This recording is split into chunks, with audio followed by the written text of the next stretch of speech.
Banking চ্যানেলে টানা ২ অর্থ বছরে প্রবাসী আয় উচ্চ প্রবৃদ্ধি হয়েছে।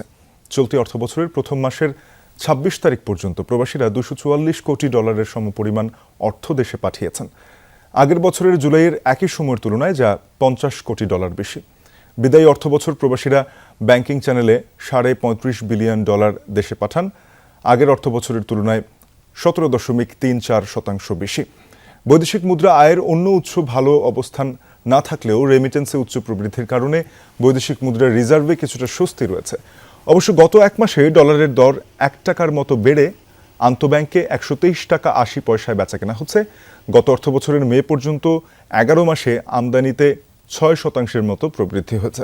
একই সময়ে রপ্তানি আয় কমেছে ২% বেশি। চলতি মাসের প্রথম সপ্তাহে এশিয়ান ক্লিয়ারিং ইউনিয়নে $১৪৮ কোটি পরিশোধ হয়। এর মধ্যেও গ্রস রিজার্ভ দাঁড়ায় $৩৬.৪৮ বিলিয়ন। আর IMF-এর হিসাব পদ্ধতি অনুযায়ী $৩১.৭৮ বিলিয়ন। আওয়ামী লীগ সরকারের পতনের সময় যা $২০ বিলিয়ন নেমেছিল, অর্থ পাচারে কড়াকড়ি নীতির ফলে হুন্ডি কমে বৈধ পথে রেমিটেন্স আসায় গতি বেড়েছে। এ কারণে রিজার্ভ বাড়ছে।